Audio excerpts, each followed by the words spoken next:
Unions build roads, bridges, and buildings, yes. But with training and apprenticeship programs, unions build much more. A safer community, careers without crushing debt, and a route to rebuild the American middle class. Unions build the future. And we're just getting started. Join us. Today on Built to Last, a landmark in decline. There's moss where the roof's been leaking for 15 years. Choosing to help I was never expecting to help somebody else. and mixing it up with the trades. Different kind of races, different cultures. Pick up a hammer. It's time for Built to Last.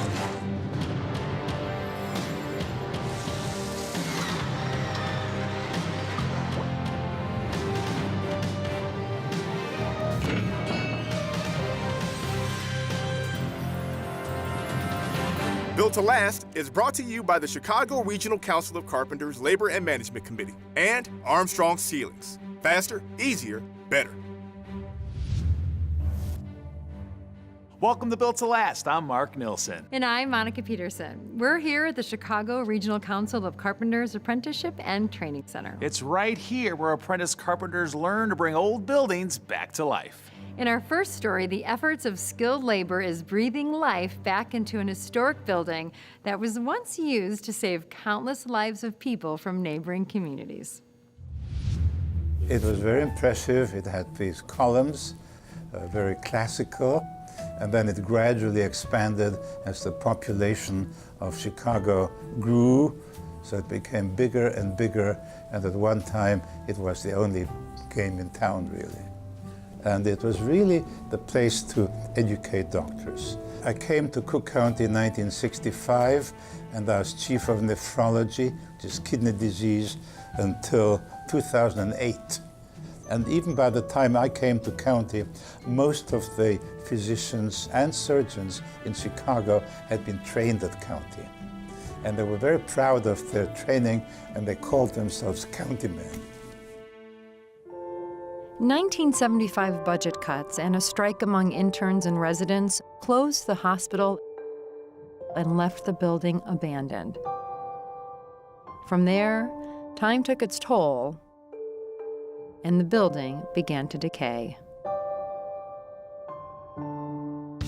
Today, the original Cook County Hospital is being renovated as a privately funded mixed-use development. The whole neighborhood's excited about this project. There's been a lot of news people here. There's been ghost hunters here wanting to come inside, asking me, have you seen anything? Is there anything up there? They want to walk through the job. Of course, I can't let them. This here is the first floor. Over the last 100 years, they remodeled this thing umpteen times. Planned is going to be a Hyatt hotel. There's going to be some Cook County office space on the west side. And then the rest of it, I believe, is 280 Hyatt rooms. You can see a lot of the old plaster work up here. It's all getting redone. We're knocking down anything that was not original. We're replacing all the old original plaster back to where it was in 1913. And all the floors are staying. They're totally restoring all the terrazzo floors. All right, let me take you out front and show you the terracotta. It's really a cool aspect of this job. In the exterior of the building, it's all being replaced where it was in the original state in 1913.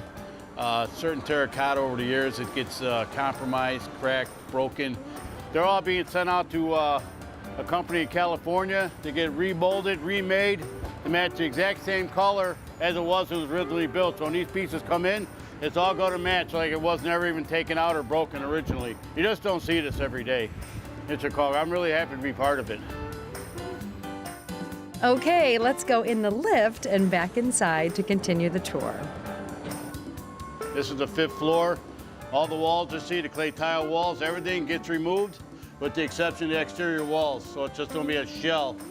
Back in the day, they used to build with the clay tile. You can see some of it's deteriorated. There's moss where the roof's been leaking for 15 years. A lot of this is going to get tore out, and we're going to re-pour it with concrete just to stabilize the building. This will be the main corridor to the hotel room.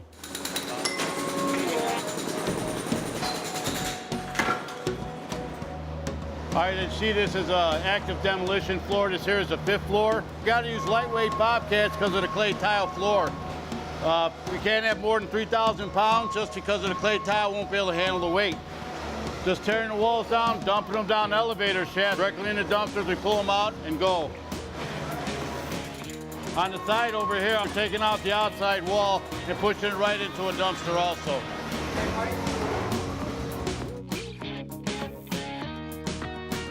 So when this building's complete, it'll be just a replica of what it was.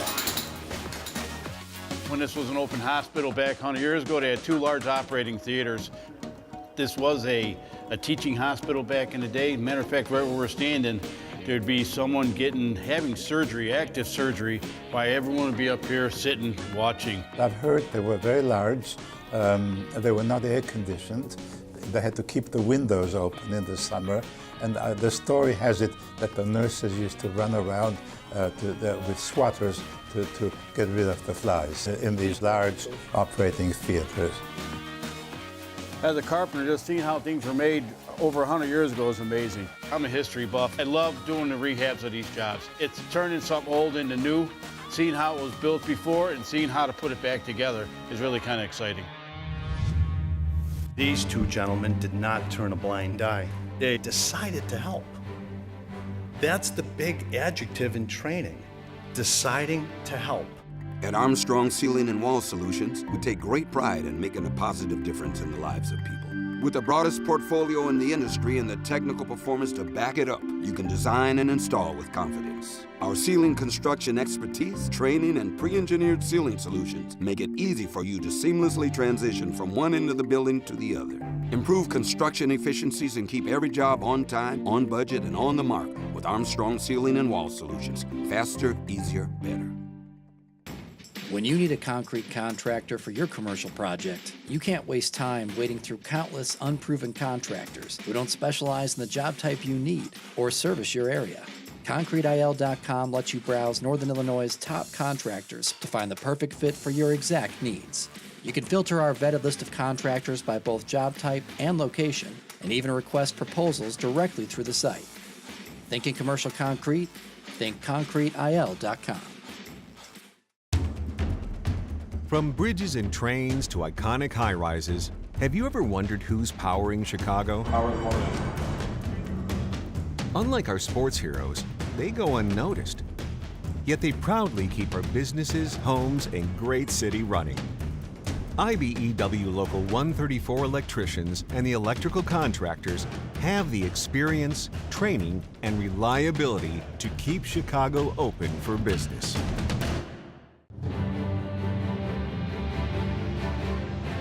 Whether it's about safe work practices or emergency training, you'll never know when or if you'll need to use it. But if you do, like the tradesman in our next story, you'll be happy you took the time to learn it.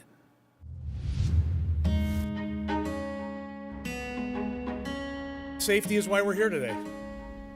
As you all know, on August 17th, one of our electricians, Kevin McLaughlin, accidentally came into contact with energized cables. Kevin was on the floor, on his hands and knees, in between some pipes, some good-sized water pipes, and was hung up on a live circuit. Every one of us has a personal responsibility, and we make a decision at times if we're exposed to something, whether we either stop and help or we don't stop and help. So I looked down and I saw his belt, his leather belt around his waist. So I reached down and I grabbed his belt and pulled him off the circuit. In a lot of cases these days, people are hesitant to act for many different reasons, okay? Statistics bear out that most prevalently because they're afraid to do so. Caesar had already taken, CPR, I think several times, through his local. I was never expecting to help somebody else in a situation like this. He jumped right in and started doing the chest compressions. These 2 gentlemen did not turn a blind eye. How did you know, throughout the years that you took this training, that it was going to bring you here today? It came together a lot better than I ever thought it would.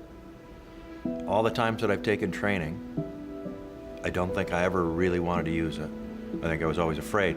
You know, we're in Memorial Hall. It's named after, you know, the IBEW 134 members that perished in the line of duty.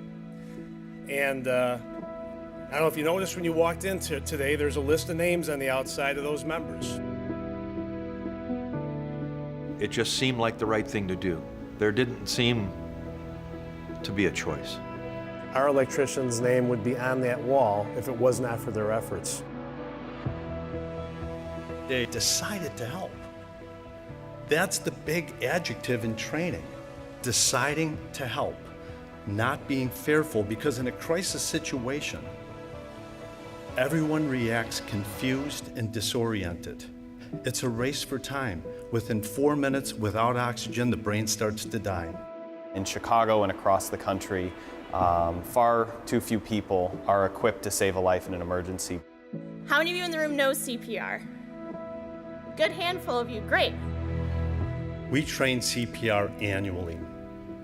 Every superintendent in our company, every foreman in our company, every tradesman that wants to take it through Bergland is welcome every winter.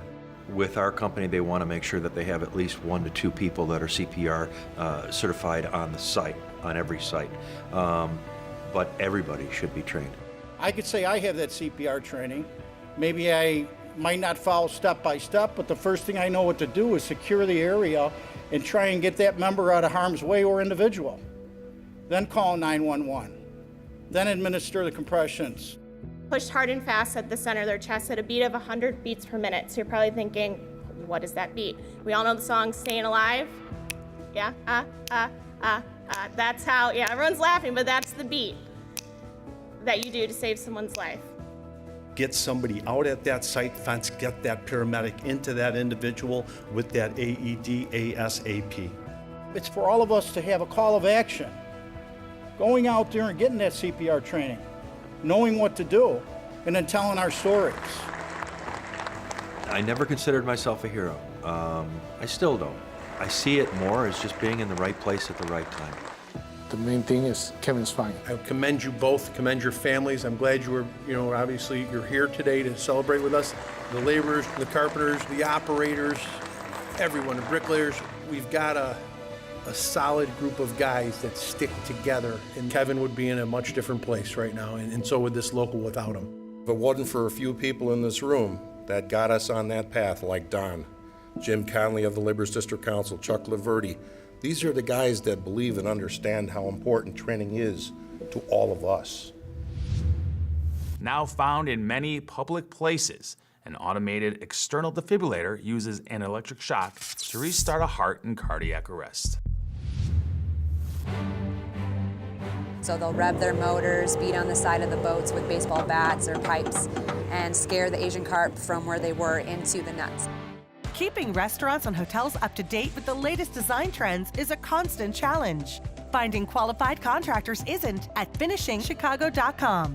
We work with top designers and general contractors who use the latest painting, drywall finishing, and wall covering techniques in Chicagoland's premier hotels and restaurants. The hospitality industry relies on finishingchicago.com as its free resource to find quality finishing contractors. For a great finish, start with finishingchicago.com.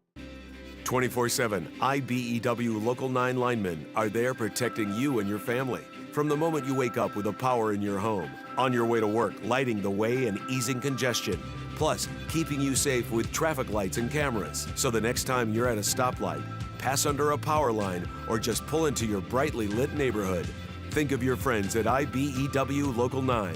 We'll continue to light the way for you. Meet us online at IBEW9.org. Along with the Army Corps of Engineers, the members of one skilled trade are working tirelessly to protect a great natural resource from an invasive species that, if gone unchecked, could bring about devastating environmental effects. Asian carp, they like to jump, especially in Starved Rock Pool and further south on the Illinois River. There's places that you can go and they're just jumping out of the water like fireworks. They can cause a lot of damage. They can break bones, cause concussions, damage boat motors. They're definitely a hazard. The Asian carps are brought into the southern U.S. as part of the aquaculture industry. Rachel Carlson wrote this book back in the 50s talking about the fact that we use so many chemicals in our environment that we're killing off our frogs and our insects. So in the 60s and 70s, agencies brought in these fish to help clean the ponds, make a healthier fish. Instead of putting chemical on the fish, we have one that's just raised with other fish. Unfortunately, bighead carp, silver carp, those Asian carp species, the ones we see jumping out of the water, quickly get escaped into the environment. So Asian carp are highly voracious planktivores that outcompete our native species for food and space. We found our first ones in Illinois in 1986. On the Ohio River, on the Illinois River, and in 1990 we saw them up really in the upper Illinois River already. In the Mississippi River Basin broadly, we may have 160 or 180 invasive fish. Some of the biggest ones you may have heard of are things like sea lamprey, the decimated lake trout populations, or zebra mussels really changed the food web. So having another invader is not something we want to do. So, the Illinois Department of Natural Resources introduced a new top predator.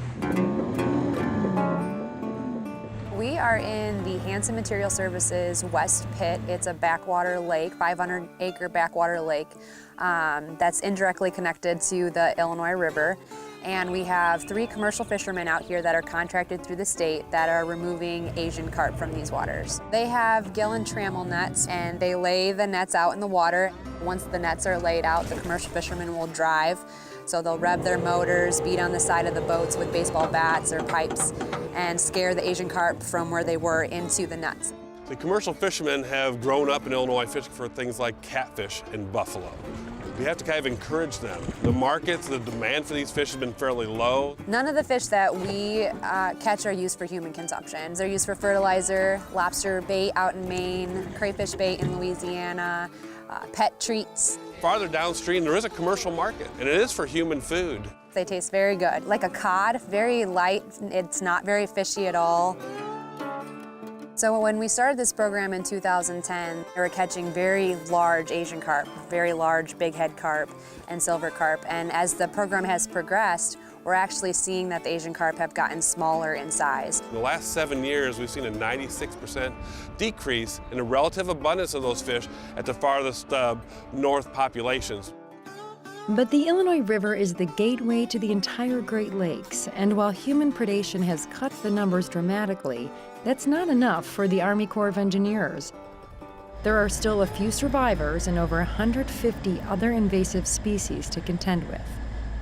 You're always taught electricity and water don't mix, and this is not your typical job site. We are at the Chicago Sanitary and Ship Canal Aquatic Nuisance Species Dispersal Barriers. Construction of the barriers was to install steel billet electrodes 160 feet long at the bottom of the canal with cables coming up into the buildings, connected to the pulse generating systems, which basically pulses DC power into the water. The way it works is we do get our electricity from the local electrical utility. We then take that electricity and convert it from alternating current to direct current. Charges capacitor banks that are inside, and then it sends that through the IGBT switches that basically sends however much power they need into the water at any given time. The electrical field in the water is actually constant from wall to wall, but it varies from upstream to downstream, and it's set up to peak in the middle. So as a fish is swimming into the electrical field, the farther it goes into the electrical field, the greater the shock it gets. Oh, it's just kind of like a cattle fence. As the fish gets closer, they'll turn around. Every once in a while you'll get a fish that tries to make a run for it, and you see them basically fold up and float back south. It doesn't kill the fish because field strength in the barrier at its peak is about 2.3 volts per inch. By that we mean if we put in a voltmeter at that point with the leads about an inch apart, you'd read 2.3 volts. So the effective zappage is proportional to the surface area of the zappee. As long as you don't go in the water, you're fine, basically. If you and I were to fall into the canal, these things can be deadly. We're much bigger than most of these fish. But the fish is not a lethal barrier at all. As far as we can tell, it works. All of our monitoring has never detected any Asian carp right here immediately at the barriers. Native species that we see challenging the barrier, we're watching them too to know how, if carp got here, how they would respond. You can sit at the end at right over by the bridge, and you can actually watch the fish stop.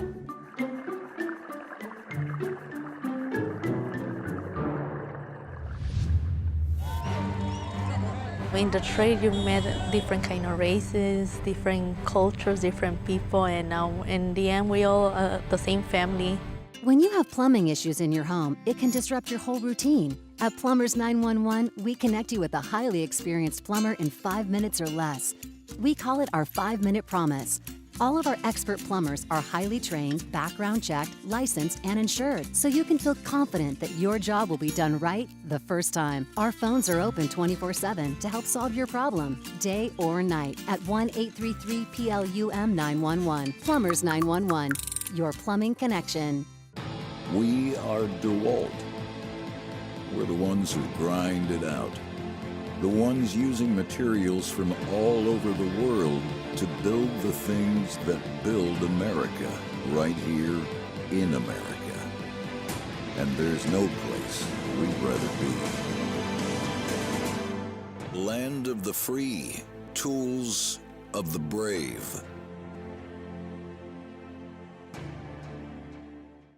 This is a team. It's made up of different players, positions, skills, talented, sure, but on their own? Because every team needs a coach, someone who makes things work together. That's how Lesset works. We're coaches in the construction industry, bringing together laborers and management, unions and contractor associations. Our work leads to safer, stronger construction, which is a win for us all. It doesn't matter if your family came to the U.S. hundreds of years ago, during the early 20th century, or in the early 2000s. The immigrant community has always been an important part of the skilled labor workforce. By building their community while on the job, these hardworking folks are able to build their own American dream. I was born in Mexico. I came to the United States in 1973. I was 17 years old. I was born in Mexico. I was a dentist assistant, and well, I have family that is they're in the trade. When I came in, the opportunities were amazing and a little bit intimidating because I had to learn a new language. It's very difficult. It's very hard. You feel outcasted sometimes. Learning the construction language is a little bit different than the American language in itself. You know, it's a different language because materials and stuff like that. I was one day just thinking, like, if they can do it, I mean, why I can't do it? You know, I want to talk a little bit about you know, the opportunities this council gives for everybody. I had the chance to meet Alex, and he helped me with information, how to get in. If they're not able to go to college for whatever reason, you know, the Carpenters Union is there for them. My name's Jose Pineda. I'm from Local 839. Local 363. Local 181, and I'm a first-year apprentice. I'm a union carpenter instructor. I'm instructor on the Carpenter Training Center for the last 18 years. Acuérdense, máximo 18. Siempre que sea posible, lo menos que se pueda. We don't judge nobody, where they come from or how they speak. When I start teaching on the Carpenter Training Center, I start teaching like for 8 years just to Spanish speakers. We wanted every single member in this council feel like a brother. We have a lot of classes in school that they can pretty much take advantage of it. For example, OSHA in Spanish is, you know, critical for all the members to know about safety. Advanced skill classes, you know, and certified classes, you know, for all members. Pero el extinguidor, aquí. So they can be prepared to be able, to continue, his career as a carpenter all the way to the end, like myself. They believe the more professional we prepare the guys in the school, you know, more professional work we make done. Entienden todos el español, me supongo, ¿verdad? Okay. The council, wants to make sure all members be informed in their own language. Every local has a meeting every month, and they're mostly in English. So Alex Perez comes out here on his Sundays and gives them some Spanish. Pues lo dejo también aquí en la junta a la gente que si tienen a alguien. The SWAT meetings give the opportunity, it's an open forum for the people talking with us. They make a topic every single month. Quería empezar para dejarles saber de la clínica que está en Lyle. It's a different topic. It can be like medical, it can be about investments. ¿Qué costo tiene la hora? It is very important to the members that know there is a place that they can come in and pretty much ask that question that they're not be able to ask anywhere else just because there is a barrier in language. And the council understands their members' connections extend into their communities. Teaching our members is one thing that we do, but actually telling the public in general, you know. Some of the families go through and they see it because they relate to a union member, they really know what the union is, but trying to tell that to the public is a little bit different. For us, it's very important, you know, participate in this event, and everything is related with the Mexican community.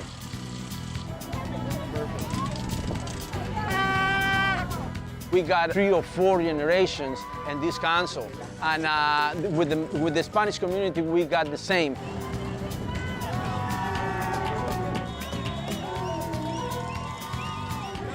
Well, in the trade, you met different kind of races, different cultures, different people, and in the end, we all the same family. We're all carpenters, and we try to help each other. Telling my story to students, it really drives the point across. It's a privilege to be in the United States. Many people go through many ways trying to get the American dream. I am very proud of where I am right now, being an American Mexican. Some people they don't get the chance that I had to be in this country and try to do something for a living, and I'm very proud. They got the opportunity to raise the kids, they send in the good schools, and everything else because the council. I'm so proud because I grew up my family. I'm so proud that I have one of my boys is. I'm so proud of him because he's with the Navy. I travel miles to be successful and to be somebody for my kids.